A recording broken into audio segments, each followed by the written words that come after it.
سورہ بقرہ کے آغاز میں بتایا گیا کہ یہ ہدایت قرآن پاک سے ملے گی متقین کے لیے. پھر متقین کی صفات مومنین کا انجام ذکر کیا گیا. پھر اس تقوی کے راستے سے انحراف کرنے والے کفار اور منافقین کی صفات اور ان کا انجام اور ان کی سزاؤں کا ذکر کیا گیا. اب قرآن کریم پھر انسان کو اسی طرح متوجہ کر رہا ہے کہ تقوی کیسے ملے گا. فرمایا آیت نمبر 21 میں یا ایھا الناس، اے لوگوں. اس میں تمام لوگ مخاطب ہیں قرآن پاک کے.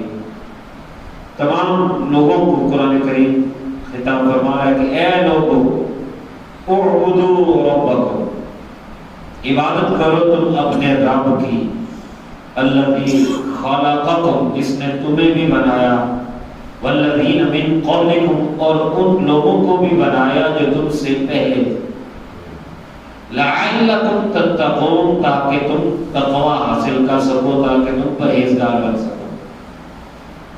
تو قرآن عزیز اب تقوی کا راستہ بتا رہا ہے کہ لوگوں کی فلاح، لوگوں کی کامیابی، لوگوں کی ہدایت، لوگوں کو تقوی کا ملنا، یہ سب رب کی عبادت میں ہے.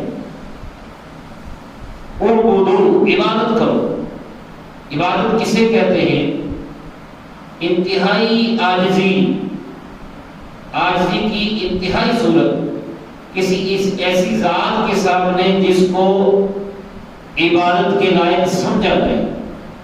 جب بندہ خود کو عبد سمجھتے ہوئے اور عبادت کرنے والا سمجھتے ہوئے، اور جس کے آگے وہ عاجزی کر رہا ہے اس کو عبادت کے لائق سمجھتے ہوئے عاجزی کرے تو اس کو عبادت کہتے ہیں.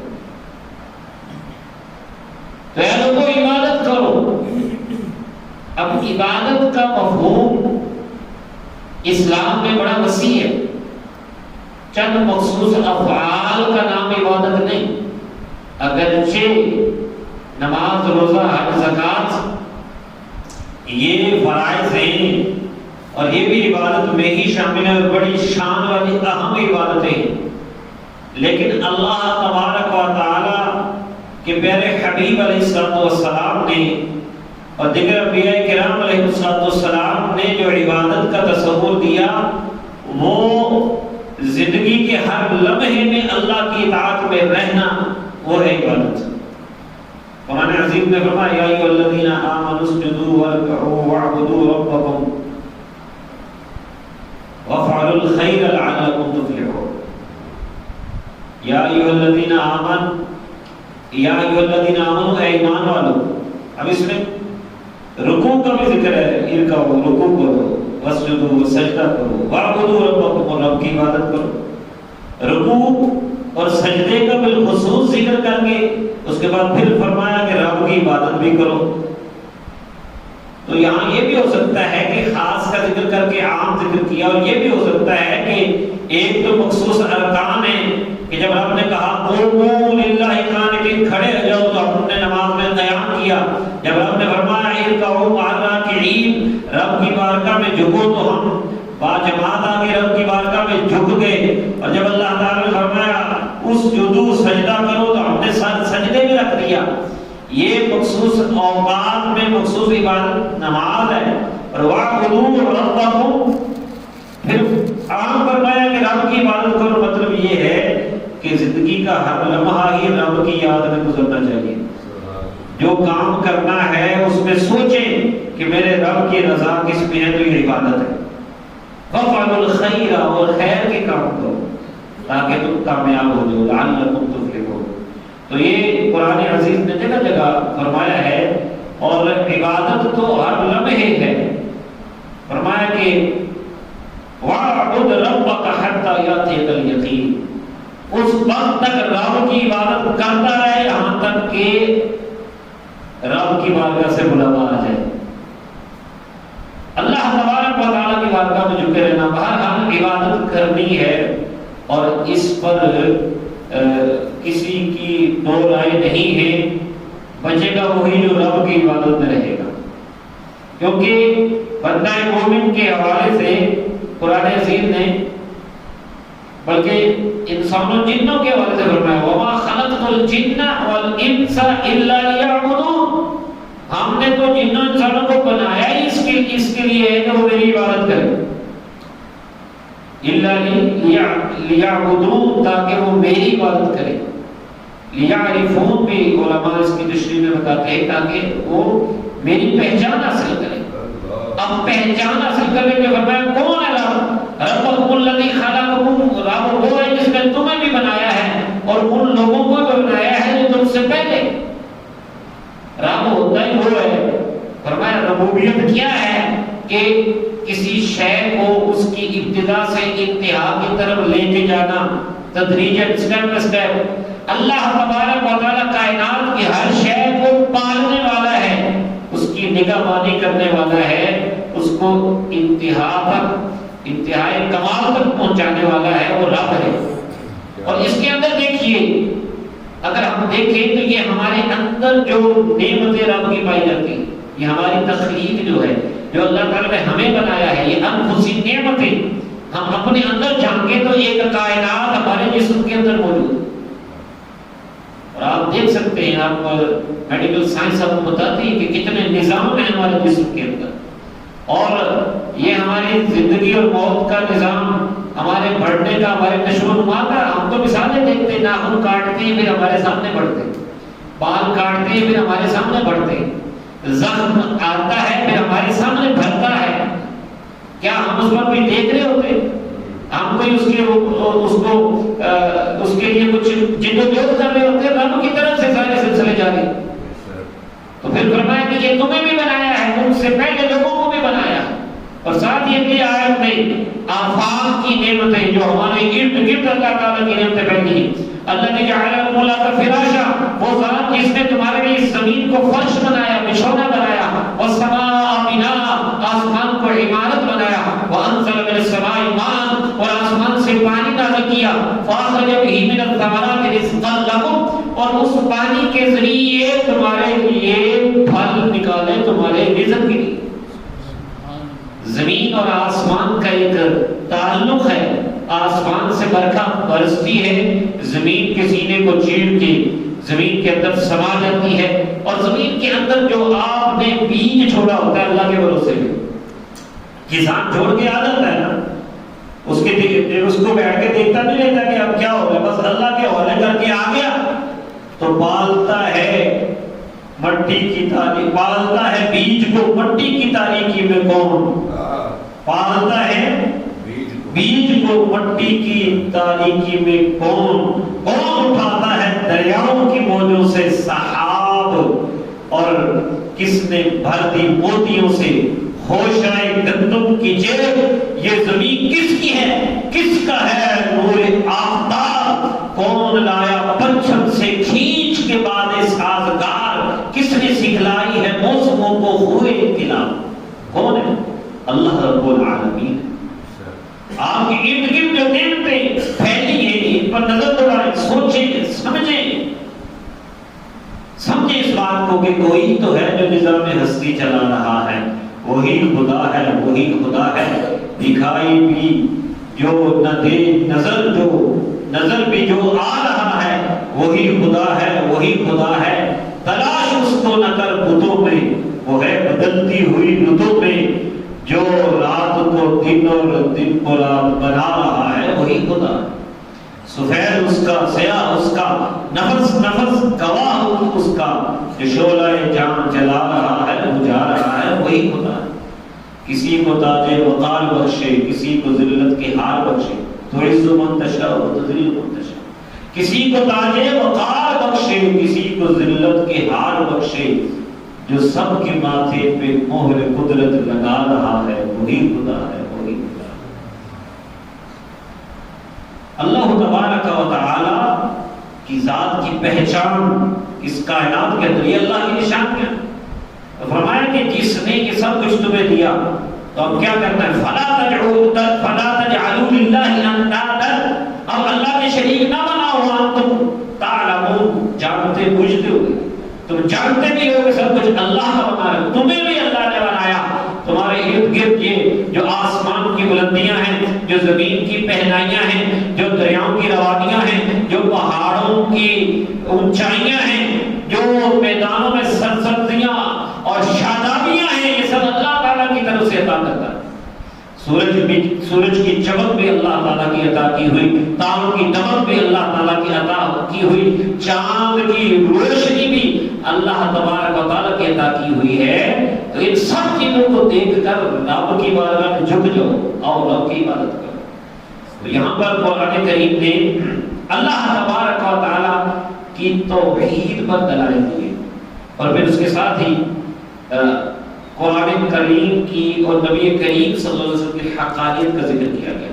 یاد رکھیں اللہ تبارک و تعالیٰ کی ذات کی سب سے بڑی دلیل میرے اور آپ کے آقا حضرت محمد مصطفیٰ صلی اللہ علیہ وسلم ہے۔ اللہ تبارک و تعالیٰ کی ذات کی سب سے بڑی دلیل میرے پیارے آقا علیہ السلام ہے، اور میرے آقا علیہ السلام کی دلیل قرآن کریم ہے۔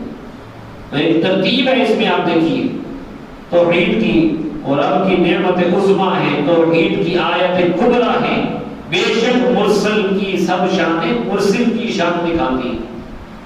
قد جاءکم برہان من ربکم، رب کی سب سے بڑی دلیل محمد مصطفیٰ صلی اللہ علیہ وسلم کی ذات ہے، اور محمد مصطفیٰ صلی اللہ علیہ وسلم کی سب سے بڑی دلیل قرآن نے کہا اَوَلَمْ يَكْفِهِمْ أَنَّا أَنزَلْنَا عَلَيْكَ الْكِتَابَ يُتْلَىٰ عَلَيْهِمْ، کیا ان کے لیے کافی نہیں ہے کہ ہم نے ان کے اوپر وہ کتاب نازل کی، یعنی نبی پاک کے ذریعے ان کو قرآن عطا فرمایا جو ان کے سامنے تلاوت کیا جاتا ہے۔ ان فی ذلک لرحمۃ وذکریٰ لقوم یؤمنون، بے شک اس قرآن میں رحمت بھی ہے اور نصیحت بھی ہے ان لوگوں کے لیے جو ایمان رکھتے ہیں۔ تو اب اس قرآن کی حقانیت فرمایا وَإِن كُنتُمْ فِي رَيْبٍ مِّمَّا نَزَّلْنَا عَلَىٰ عَبْدِنَا، اور اگر تمہیں شک ہے اس میں جو ہم نے نازل کیا اپنے خاص بندے پر، اس خاص بندہ کہنے میں بھی محبوب کی شان ہے، علی عبدنا، لیکن رضا نے ختم سخن اس پہ کر دیا، خالق کا بندہ خلق کا آقا کہو تجھے، اپنے خاص بندے پر ہم نے جو نازل کیا، اگر تمہیں اس میں شک ہے فَأْتُوا بِسُورَةٍ مِّن مِّثْلِهِ، اس جیسی کوئی ایک صورت ہی لے آؤ، فَأْتُوا بِسُورَةٍ مِّن مِّثْلِهِ، اس جیسی کوئی ایک صورت ہی لے آؤ۔ میں پہلے عرض کر چکا ہوں ایک درس میں کہ مختلف چیلنج کیے قرآن پاک نے، 10 آیات کا بھی کہا ہے، 10 سورتوں کا بھی کہا ہے، ایک سورت کا بھی کہا ہے، پورے قرآن کا بھی کہا ہے۔ جن کو انسان مل جائے قرآن جیسی آیت نہیں لا سکتے، قرآن جیسی کتاب نہیں لا سکتے، اور سارے مل جائے 10 سورتیں نہیں لا سکتے، ایک چھوٹی سی چھوٹی سورت نہیں لا سکتے، اور بلا لو اللہ کے سوا جتنے بھی تمہارے حمایتی، اگر تم سچے ہو اللہ تبارک و تعالیٰ کے علاوہ جتنے بھی ہمارے تمہارے حمایتی ہیں اکٹھے کر لو، بڑا ناز کا حق کو اپنی فساد و بلاغت پر، لیکن تیرے سامنے ہی دبے بچے فصحارن کے بڑے بڑے، کوئی جانے منہ میں زبان نہیں بلکہ جسم میں جان نہیں۔ اللہ تبارک و تعالیٰ نے چیلنج فرمایا کہ تم سب اکٹھے بھی ہو جاؤ تو اس جیسی کوئی ایک صورت بھی لے کر آؤ، جتنے بڑے مرضی بندے بلا لو، اللہ کو چھوڑ کر جب اللہ کے مقابلے میں آؤ گے تو کیا ہوگا؟ فَإِن لَمْ تَفْعَلُوا، بس اگر تم نے نہ کیا، وَلَمْ تَفْعَلُوا، اور ہم کہہ دیتے ہیں ہرگز تم کر بھی نہیں سکتے، فَاتَّقُوا النَّارَ الَّتِي وَقُودُهَا النَّاسُ وَالْحِجَارَةُ، تو پھر آپ اس آگ سے ڈرو، اس آگ سے بچو، اس جہنم کی آگ سے بچو جس کا ایندھن انسان بھی ہوں گے پتھر بھی، وہ انسان جو اللہ کی نافرمانی کرنے والے ہیں کفار ہیں آگ میں جلیں گے، اور پتھر خاص کر وہ بت جن کو اللہ تعالیٰ کے مقابلے میں شریک ٹھہراتے تھے وہ بھی آگ میں جلیں گے۔ انکم وما تعبدون من دون اللہ حسب جہنم، سورہ انبیاء میں اللہ تعالیٰ نے فرمایا تم اور جس کی تم پوجا کرتے ہو سارے بت جہنم کا ایندھن بنے گے۔ بتوں کو پتھروں کو جلانے کا کیا مقصد ہے؟ کیونکہ انہی پوجے ہوئے بتوں، انہی جھوٹے معبودوں کو تباہ کر ان کو سزا دی جائے گی، اور نہ پتھر کو تو سزا دینے کا کوئی نہیں، نا پتھر تو مکلف نہیں ہے۔ تو فرمایا کہ یہ سب یہ جہنم کی آگ سے بچو، اعدت للکافرین، جو کہ کافروں کے لیے تیار کی گئی۔ اس سے یہ پتہ چلا جہنم بن چکی ہے، جہنم اور جنت جو ہے نا اس کے بارے میں قرآن پاک میں آتا ہے اعدت للمتقین، جنت متقین کے لیے تیار کی گئی، اور اعدت للکافرین، جہنم کافروں کے لیے تیار کی گئی ہے، بن چکی ہے۔ اس پر ہمارا ایمان ہے کہ اللہ تبارک و تعالیٰ نے جنت اور دوزخ کو پہلے بنا دیا۔ اور یہ بھی یاد رکھیں، یہاں جب کہا گیا کہ کافروں کے لیے تیار کی گئی تو پتہ چلا کہ نبی پاک کے سچے غلام ہمیشہ جنت میں نہیں رہیں گے۔ شفاعت مصطفیٰ کی برکت سے اگر کوئی کیا بھی کسی گناہ کی وجہ سے جہنم میں، تو نبی پاک صلی اللہ علیہ وسلم کی شفاعت کی برکت سے جنت میں ضرور آئے گا۔ کافر ہمیشہ جہنم میں رہیں گے۔ اور آخری آیت اسی حوالے سے آج کے موضوع کی کہ آیت نمبر 25، یہاں قرآن کریم کا یہ بھی اسلوب ذہن میں رکھیں کہ جہاں کہیں جہنم کا ذکر ہوتا ہے اور جہنمیوں کا ذکر ہوتا ہے، وہاں پہ تقابل کے طور پر ساتھ ہی جنتیوں اور جنت کی نعمتوں کا ذکر بھی ہوتا ہے۔ جہاں بروں کا ذکر ہوتا ہے تو ساتھ تصویر کا دوسرا رخ دکھانے کے لیے اچھوں کا بھی ذکر ہوتا ہے۔ فرمایا وَبَشِّرِ الَّذِينَ آمَنُوا وَعَمِلُوا الصَّالِحَاتِ أَنَّ لَهُمْ جَنَّاتٍ تجری من تحتها الانہار، اور خوشخبری دے دے ان لوگوں کو جو ایمان لائے اور انہوں نے اچھے عمل کیے کہ بے شک ان کے لیے باغات ہیں جن کے نیچے سے نہریں جاری۔ نیچے سے مراد کیا کہ ان کے اندر، کیونکہ نہر تو تھوڑا سا نیچے ہوتی ہے نا زمین سے، اب باغات ہیں جن کے نیچے سے نہریں جاری ہیں، جنت کی نعمتیں ہیں۔ اور کلما رزقوا منہا من ثمرۃ رزقا قالوا هذا الذي رزقنا من قبل، جب کبھی بھی انہیں جنت میں کوئی کھانے کو پھل دیا جائے گا کہیں گے یہ تو ہمیں بھی پہلے ملا۔ یعنی ان کی شکلیں جو ہے نا وہ ایک جیسی ہوگی، لیکن اللہ تعالیٰ فرماتا ہے وَأُوتُوا بِهِ مُتَشَابِهًا، انہیں اس سے ملتا جلتا دیا۔ مطلب یہ ہے کہ سمجھیں گے یہ تو پہلے کھا چکے، لیکن جب کھائیں گے تو اس کا مزہ ہی کچھ اور ہوگا۔ وَلَهُمْ فِيهَا أَزْوَاجٌ مُطَهَّرَةٌ، اور ان باغات میں ان کے لیے پاکیزہ بیویاں ہیں۔ ہم فیہا خالدون، اور ایمان والے اعمال صالحہ کرنے والے جنت میں ہمیشہ رہیں گے۔ تو پیغام یہی ہے کہ وبشر الذین آمنوا، اے محبوب خوشخبری دے دو ان کو جو ایمان لائے۔ ایمان لائے ایک، اور دوسرا کیا ہے وعملوا الصالحات، اور اچھے اعمال کرتے رہے۔ ایک تو صالحات جمع مؤنث سالم ہے، اوپر الف لام داخل ہے، مراد یہ ہے کہ کوئی ایک آدھا اچھا عمل نہیں کیے، ایک نماز پڑھی تھی نہ پڑھی، یا خالی نماز پڑھی تھی زکات نہ دیتے تھے، مطلب کچھ کیا کچھ نہ کیا، یہ معاملہ نہیں۔ عاملو عمل کرتے رہے، الصالحات کئی قسم کے اچھے عمل، یعنی تمام اچھے اچھے اعمال وہ کرتے رہے۔ تو اللہ تعالیٰ سے دعا کریں کہ اللہ تعالیٰ نے ہمیں ایمان کی دولت تو دی ہے نا، اللہ تبارک و تعالیٰ ہمیں عمل صالحہ پر بھی استقامت عطا فرمائے، اچھے کام کرنے کی توفیق عطا فرمائے۔ انشاءاللہ تعالیٰ اس کا سلسلہ جو